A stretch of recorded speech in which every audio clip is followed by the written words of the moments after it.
আমি সোনিয়া mayur চলে এসেছি আমার রান্নাঘরে এবং আজ আমি এসেছি একটা আলুর তরকারির রেসিপি নিয়ে, যেটা লুচি পরোটা সবকিছুর সাথে জাস্ট জমে যাবে এবং করাটা খুবই ইজি আর লাগে খুব সামান্য উপকরণ।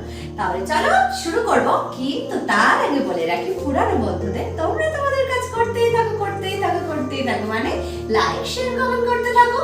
আর নতুন বন্ধুদেরকে বলবো, যদি আমার রেসিপি ভালো লাগে অবশ্যই আমার চ্যানেল সাবস্ক্রাইব করো, পাশে থাকা বেল আইকনটা অবশ্যই প্রেস করে দিয়ে, যাতে নিত্য নতুন রেসিপি আপলোড করলে সেটা সবার আগে পৌঁছে যাবে তোমাদের কাছে। তাহলে চলো শুরু করি আলুর তরকারি।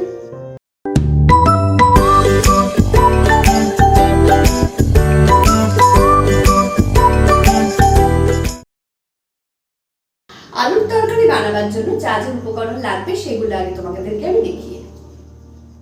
এখানে আমি দুটো আলুকে এরকম ডুমো ডুমো টুকরো করে কেটে নিয়েছি একটা টমেটো, একটা পেঁয়াজকে এরকম ছোট ছোট টুকরো করে কেটে নিয়েছি।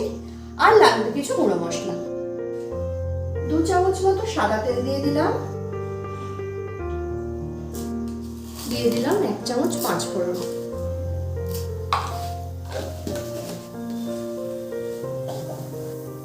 1/4 টিস্পুন হিং,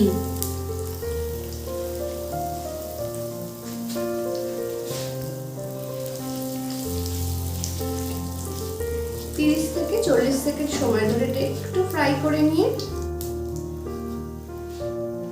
দিয়ে দেব কোচানো পেঁয়াজ।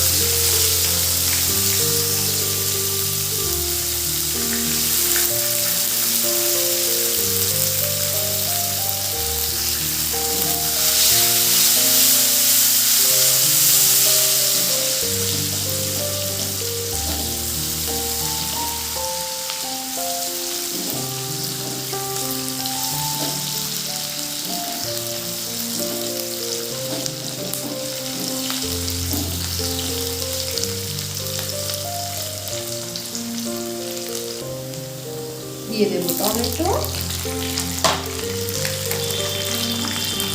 আর কুচিয়ে রাখা আলু।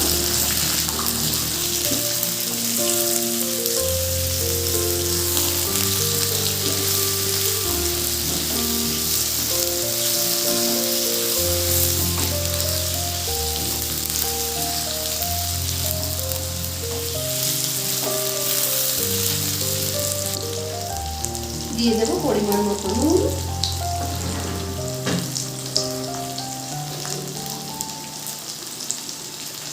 পাঁচ মিনিট মতো আলুটা আমি ফ্রাই করব।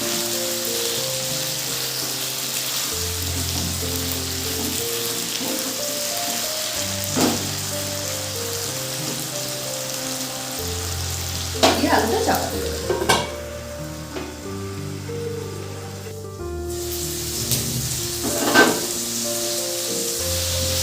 আলুগুলো আমার ভাজা হয়ে গেছে।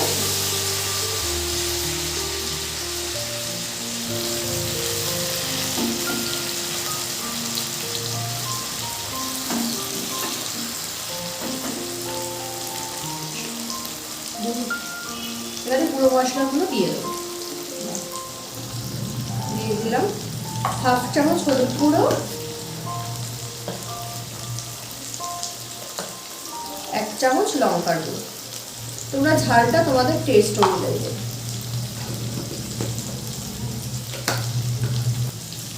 আচ্ছা, শুকনো লঙ্কাটা দিতে ভুলে গেছিলাম ফোড়নে, মাফ করবে। এখন দিয়ে দিলাম।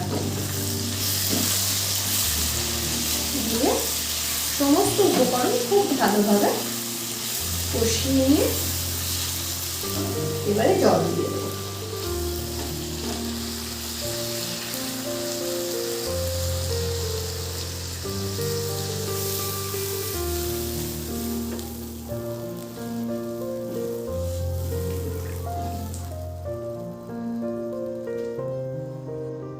ঢাকাটা দিয়ে দিলাম। আচ্ছা, আলুর তরকারিটা আমার হয়ে গেছে। এবার আমি এটা সার্ভ করব। গ্যাসটা অফ করলাম।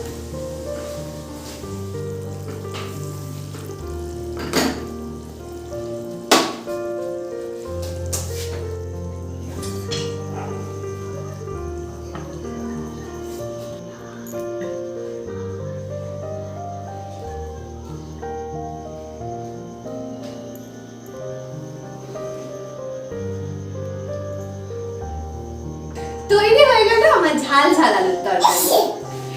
এটা খেতে তো ভীষণই সুন্দর, আমি একটু ঝাল ঝালই বানিয়েছি, তবে অবশ্যই তোমরা তোমাদের টেস্ট অনুযায়ী ঝাল বাড়িয়ে বা কমিয়ে নিতে পারবে, তাকে আগেই আমি বলেছি। অবশ্যই বাড়িতে রেসিপিটা বানিয়ে দেখবে, নিশ্চয়ই ভালো লাগবে।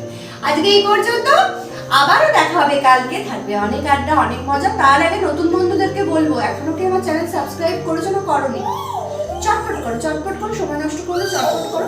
ভালো ভালো রেসিপি জানতে হবে তো। যদি আমার রেসিপি ভালো লাগে অবশ্যই আমার চ্যানেল সাবস্ক্রাইব করবে, পাশে থাকা বেল আইকনটা অবশ্যই প্রেস করে দেবে, যাতে আমি নিত্য নতুন রেসিপি আপলোড করলে সেটা সবার আগে পৌঁছে যাবে তোমাদের কাছে। আর পুরনো বন্ধুরা, তোমরা কিন্তু তোমাদের কাজ করতেই থাকো, করতেই থাকো, করতেই থাকো, মানে লাইক শেয়ার কমেন্ট করতে থাকো। আজকে এই পর্যন্ত, কালকে দেখা হবে আবার একটা নতুন রেসিপি নিয়ে। ভালো থেকো, সুস্থ থেকো, ধন্যবাদ।